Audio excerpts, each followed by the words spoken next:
Well, welcome back. I hope everybody's had a great week. There was one thing last week that I forgot to mention, and I'd like to bring it.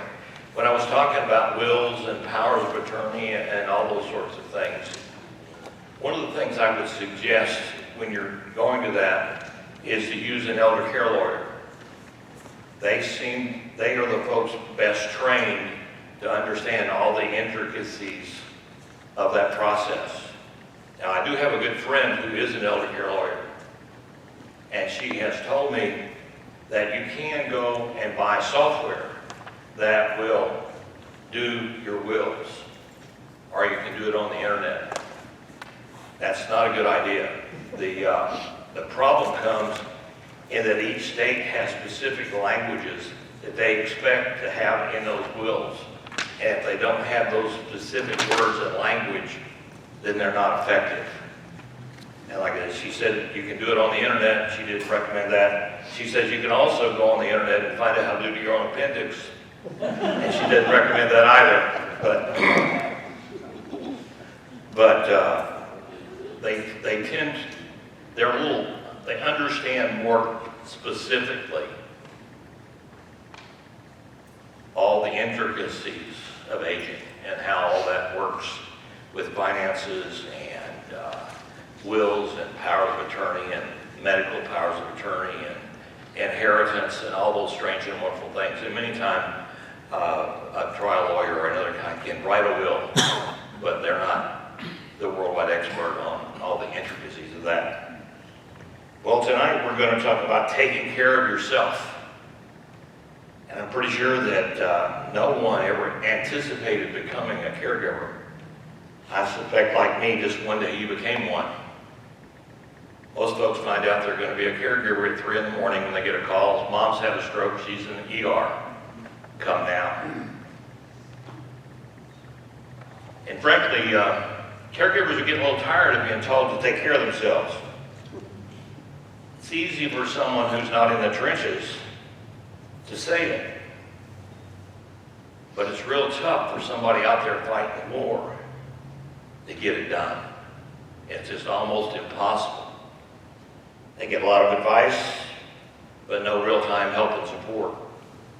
My daughter used to come on Mondays and let me escape, and my son and family would come on weekends. And they would prepare a meal, and my grandkids would entertain us. But we had set it up that way to get it done. 14% of all caregivers rate the physical strain of their caregiving high. 31% say the stress is extremely high. 23% who have been caring for more than 5 years say their own health is being jeopardized.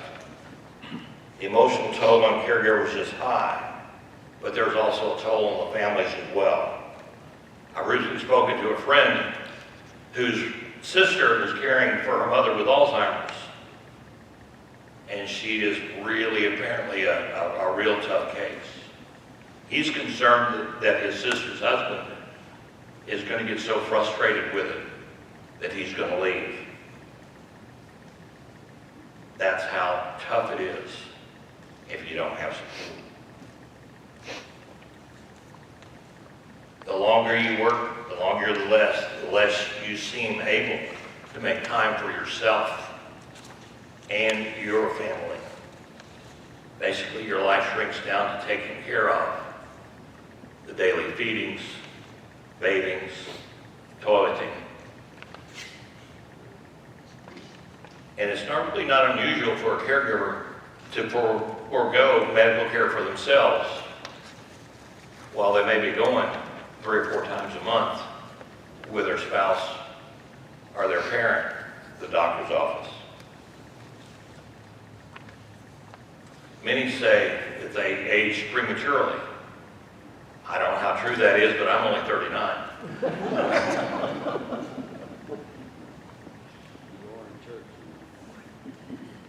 The biggest challenge to this is understanding who you are and what your job is. Educate yourself about your loved one's condition so you'll know what to expect now and in the future. And then decide under what conditions you can no longer provide support, and see what other support is available to you. But in very, very many cases, you may be the only option your spouse or your parent have. Have you ever heard of progressive supranuclear palsy? Neither had I. But when UAB diagnosed my wife with that particular disease, I went into the research mode so that I knew what was going to happen, what the symptoms were, what the progression of the disease was going to be, so that I could make decisions on how I could handle it, and indeed if I could handle it. There are sources out there. There's a group called the Cure PSP. I got a lot of data on the internet from those folks on what the condition was. And indeed, it's an extremely rare disease. There is no medical procedure. There is no medication. There is no known cause or understanding of how this particular disease works, but they know how it progresses. Taking care of yourself is easier said than done. They know it. We know we're supposed to take care of ourselves. I knew I was supposed to be providing and setting down and resting and getting my brain back in order. I'm supposed to eat right, exercise, maintain my family life, and look well kept at all times. Just to please those folks who are giving me advice on how I'm doing it wrong. And you'll get a lot of advice. I know you'll get advice. Whether you get a lot of help is a completely different thing. Again, learn all you can do about the process.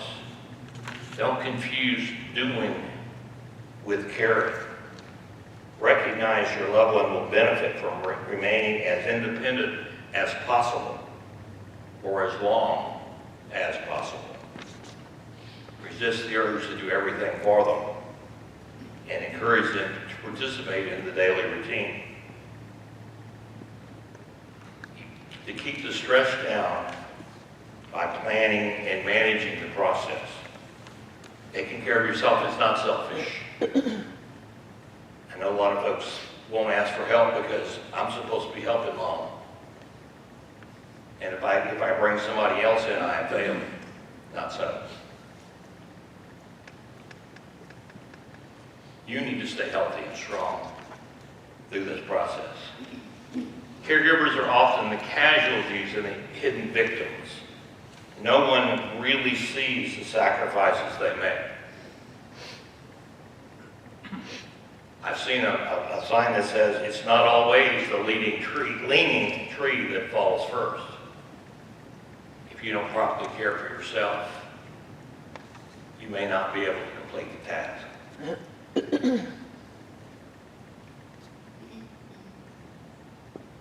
Successful caregiving requires a lot of time and a lot of energy. You need to remain physically and emotionally healthy. Conditions often challenges. Alzheimer's disease, dementias, respiratory distresses, cancer patients, patients with neurological disorders. All those things provide a very unique set of circumstances for the family caregiver. I've worked with a lot of families dealing with dementia, and it's truly a unique set of circumstances. There are no dementia patients that are alike.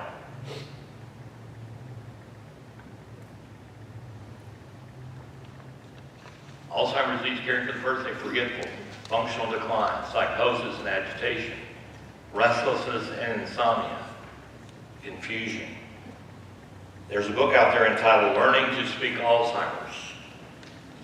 It's a great learning tool for those who are dealing with this disease. He gives you tried and true methods on how to deal with the various aspects of that disease. I don't know how many of those I've given away so far. The cartoon says, "Could I help you find anything?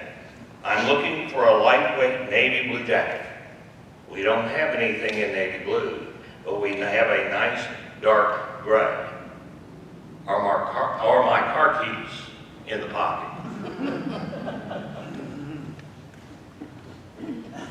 My wife was an RN, and she took a continuing education class on Alzheimer's care. And one of the primary tests to see if you were in that Alzheimer's process, they said it was acceptable if you couldn't find your keys often, if you often misplaced your keys. But if you continually find them in the freezer, there's going to be a problem. There's a book called The 36-Hour Day. The well-being of the person who has dementia depends directly on your well-being. It's essential that you find ways to care for yourself so that you will not exhaust your own emotional and physical resources. You transfer your stress and anxiety to a loved one with dementia, and they become stress and anxiety. We were mentioning this Sunday in our support group, an Alzheimer's patient isn't giving you a hard time. An Alzheimer's patient is having a hard time.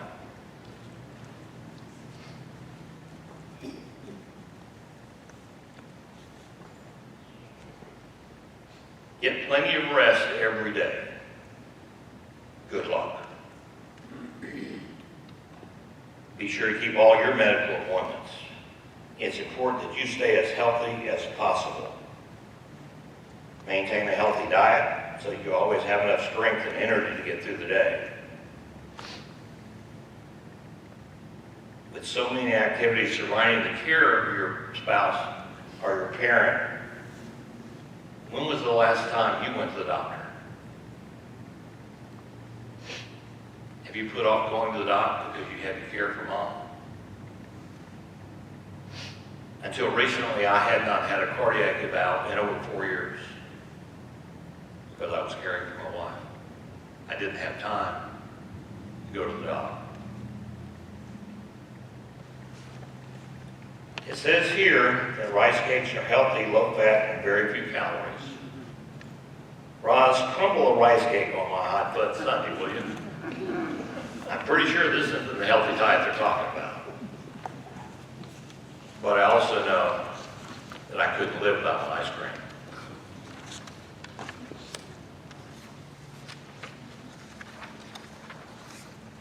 Choose a type of exercise that you can do.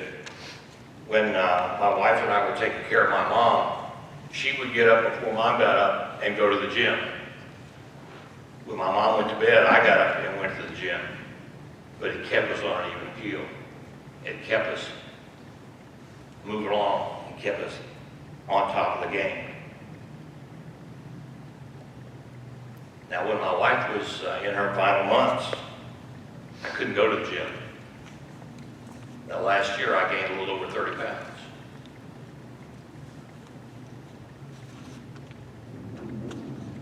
Take care of respite care. You know what respite care is?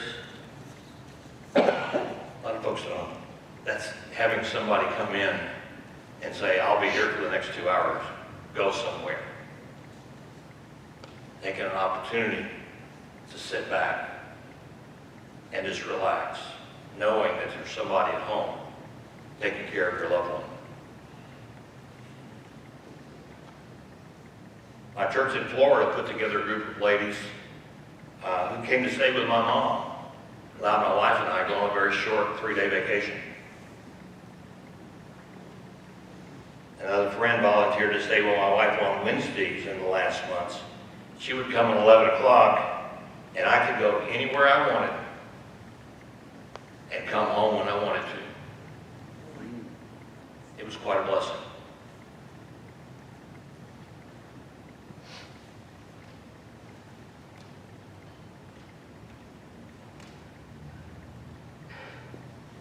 It says, hey Jack, wake up. Sid just gave me his tickets to the game. You want to go? They're in the field level section along the third base line. And Jack says, do you know how many people are killed by foul balls? You probably don't care, but I have my mom to take care of. I'm a caregiver. Well, here's Mom and Sid at the ball game and said, hope Jack's at home tending my every need. Take every opportunity to go and relax. Somebody gives you an opportunity, hug them and go. Stay in touch with your own feelings. It's not common for a caregiver to experience guilt, anger, resentment, or depression. I have a friend who's a grief counselor, and he and I are part of the Huntsville Association for Pastoral Care. We used to meet on occasionally and go to lunch, and I got free counseling. He had to pay for his own meal too. But do find somebody you can talk to, that you can vent to, that will understand and help you deal with the trauma.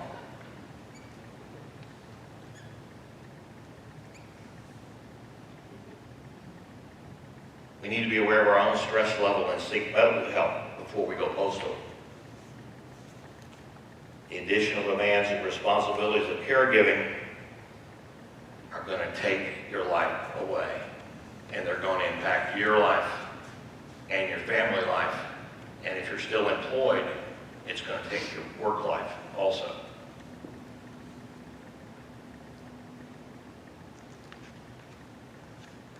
Family caregiving is tough.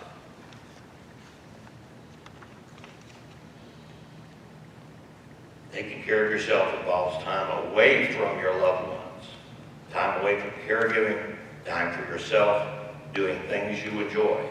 This is not selfish, frivolous, or uncaring, nor is it optional. Any more than a good wound care is optional. You don't have to do it, but if you don't do it, you have to pay the consequences. We need to understand to take care of us.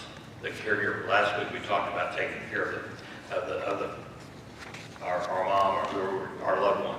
Tonight we're talking about taking care of us, doing those things that keep us on an even keel, keep us healthy, keep us capable of doing all the things necessary to properly care for our parent. Again, all the information you can find. Learn about back care, bathing, dressing, toileting. Understand behavioral issues. Understand what the doctors are doing to them. If they're cancer patients, understand what chemo is going to do and how they're going to respond to that particular event and how you're going to deal with that. It's tough. I was 18, I was an orderly in a hospital and was trained to care for bedridden patients. That training came back with the care of my parents and my wife. God trained me at 18 to deal with the changing of a bed with somebody in it, bathing somebody, changing diapers, and body fluids. I discovered that as long as I had a pair of gloves on, there was no body fluid I couldn't touch. Most caregivers haven't had that opportunity. Most of them have no idea how to do all those strange and wonderful things. But eventually, depending on the conditions, caring for them is going to be a part of your job. And we talked about this last week. Let the docs know that you're part of the team. Don't let them keep you out of the system. Do the research, talk with authorities and medical staff. They need to understand that you are a member of the medical team. And if they don't listen, like I said last week, go find another doctor.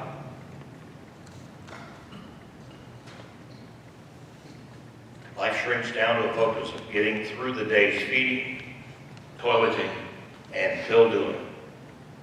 with little hope of life improving. I was blessed that our kids stepped up to the plate and care of their mom and friends, made sure I had help. Some brought meals, others took time to stay with Lee and let me escape. I never thought that just a simple conversation could be so enjoyable. I was amazed when I discovered what I was really, truly missing was conversation. Because with my wife's disease, her brain would no longer bring the words to the surface, so she could no longer speak. She wanted to, but it wasn't there.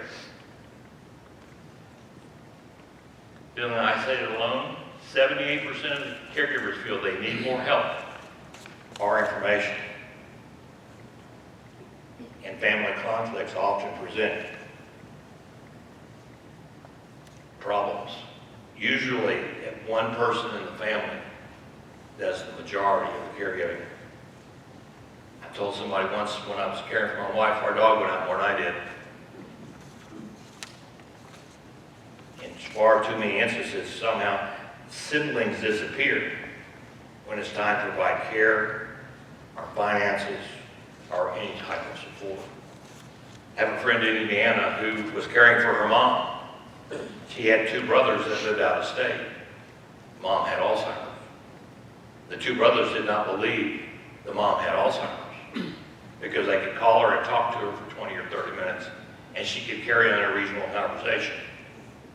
But she couldn't do it 24/7. So they were giving the sister problems on how she was handling mom's finances, how she was dealing with mom, because they didn't believe mom had Alzheimer's.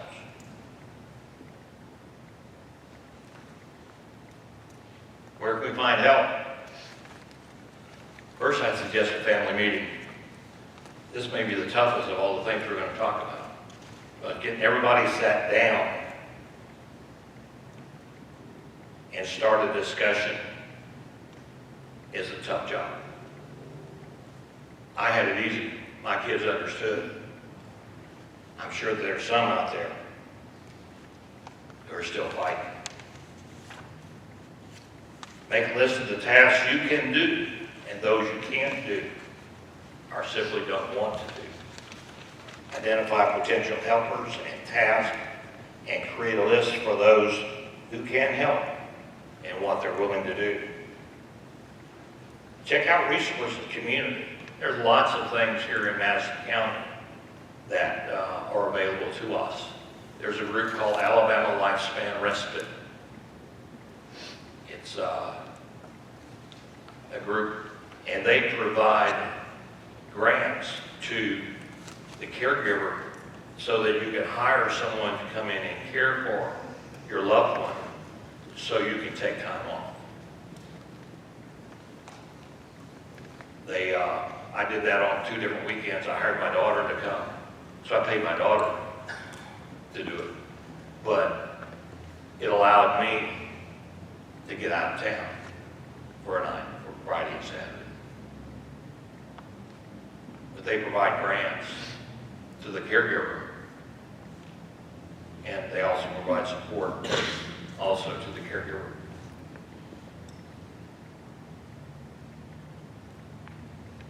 If you have your meeting, what are the problems? Who's doing what? What needs to be done? And who can do it? Each of them needs to understand the significance that they're all part of the team. My brother lived in Indiana. We were in Northeast Florida at that point. On the 1st of April of every year, I would put my mother on an airplane in Jacksonville and fly her to Nashville. He would come pick her up in Nashville and keep her for the entire month of April in southern Indiana. I had a whole month off. But he did what he could do because he couldn't come to Florida. He was full-time working. But we worked it out. We made agreements. That's what you need to do with the family. The family needs to be a part of the process.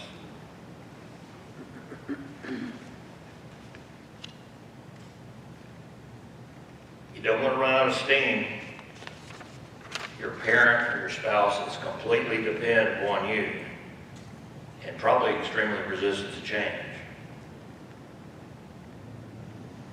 It's kind of like us guys asking for directions or reading the direction before we try to put something together.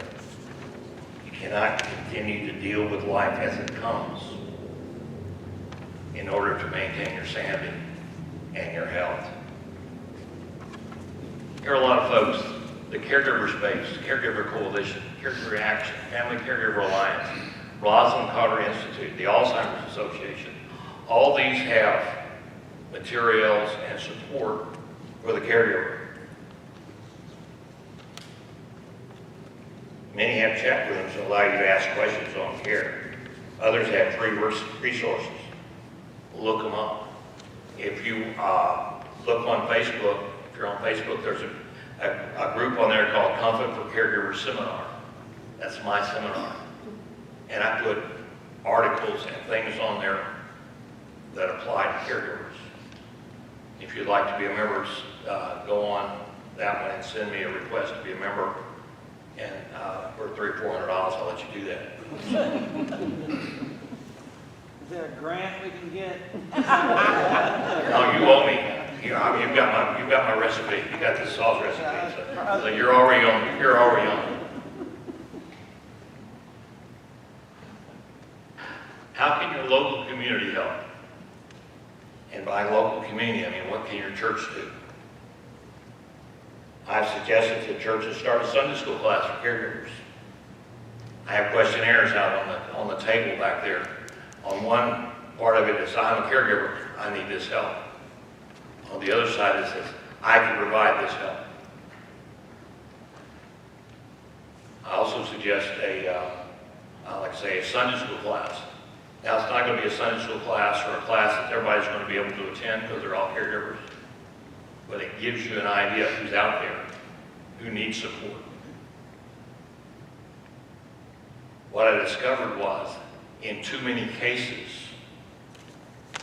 the folks who have been members of your church, who are now family caregivers and caring for somebody who's homebound, is eventually somebody might say, what happened to Willie? Haven't seen Willie for a while. Oh no. But nobody ever goes and checks. And Willie kind of slides off through the crack. We need a conscious effort, something solid to reach out to them. Because I suspect that, like we talked about last week, most of our parents grew up in the church, and they miss being in church. You got to help them get that back. Whoops, too many. Music to a caregiver's ear. Hey, I just want to call and see how you're doing. Can I bring you dinner? Or maybe sit with your mom or dad for a couple hours so you can get out of the house. It's simple to help a caregiver. The others out there are there to help you as a caregiver get through your day. Your own faith can be a way to cope for the day-to-day, including the witness the decline of your parents' ability to do anything. Your faith can be an anchor and support when the meaning of what happened to you escapes you. Your faith has the power to transform and change your perception, values, and behavior. As the caregiver, you need to maintain your own spiritual life as well. Your spiritual health is vital to your ability to adequately care for your loved one. So where do you find strength when your world is falling apart? Where do you find strength when, why is this happening to me? Where do you find wisdom when there's no rational answer for what's happening in the moment? A strong reliance on God will help ease the stress of caregiving. It also will make it easier to support your loved ones in need. There will come a time when the only hope you have left will be your faith.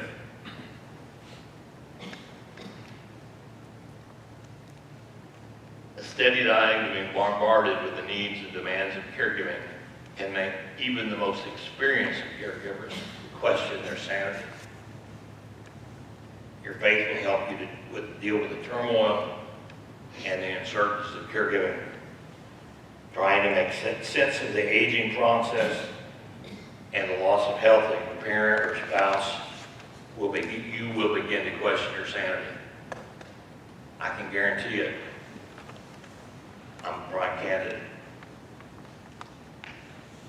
Pray, both private and corporate. Have a quiet time. It's the time to sit down with you and God and talk about the day. One of the things I used to do is I have a rocking chair on my back porch, and at night I go out and sit on a rocking chair and rock. Occasionally I'd scream. We talked about that Sunday too. Neighbors didn't seem to mind. But I could sit out there in the quiet and count the stars, talk with God, and work through all the trials and turmoil of the day. Made it a whole lot easier to go lay down and drift off to sleep. Like I say, just being alone with God, if only for a little while, will help you maintain your strength and sanity.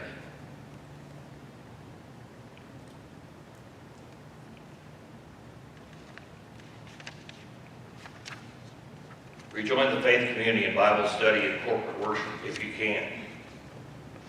Find a friend you can talk with openly and with whom you can share your heart. Carry the word with you. Keep a relationship with friends and fellow Christians. Again, often as caregivers, we get less and less active when we become less and less active in the church. Somehow, we become invisible to the church. They simply forget who Willie was. How do you maintain your sanity? Practice thankfulness. Don't take yourself so seriously. Sit down and eat a whole box of Oreo cookies if you have to. Laugh a little bit. Count your blessings. Always remember what's going on, who's out there to support you. And sometimes the only person out there that may be will be your God. In Matthew 11:28 through 30, come to me, all you who are weary and burdened, and I will give you rest. Take your yoke upon you, take my yoke upon you, and learn from me, for I am gentle and humble in heart, and you will find rest for your souls, for my yoke is easy and light. One of the authors that I read when I was doing my paper called it hopeful hopelessness. He calls it in an attempt to find hope where there is no hope. Your faith can be an anchor and support when the meaning of what is happening in the moment escapes us and when your world is totally insane. The storms will come, and if you haven't got a rock to stand on, you will plunge. But if you got Jesus as your rock, you have something to stand on. You have a place for support. You have an anchor.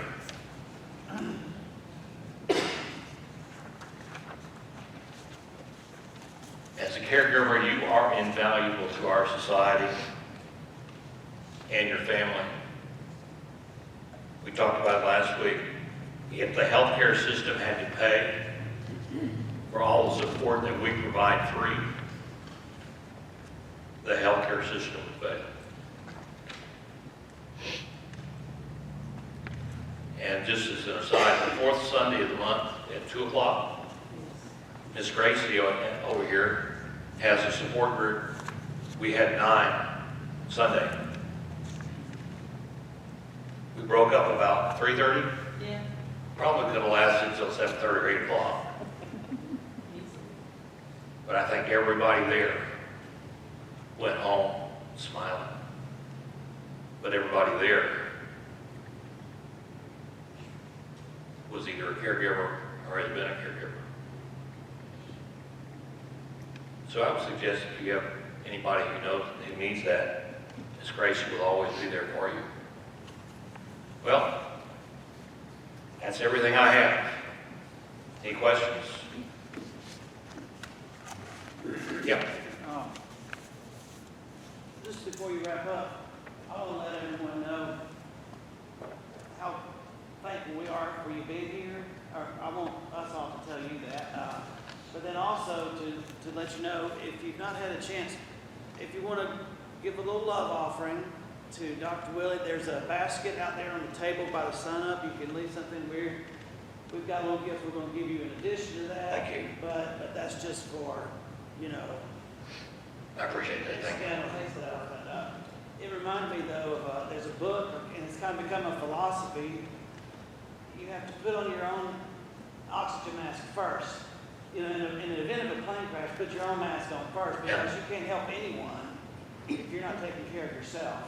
And that's what I thought of a lot about this. It's not selfish, it's what God wants of us, it's how we can help best. So thank you for doing this. And this church is here.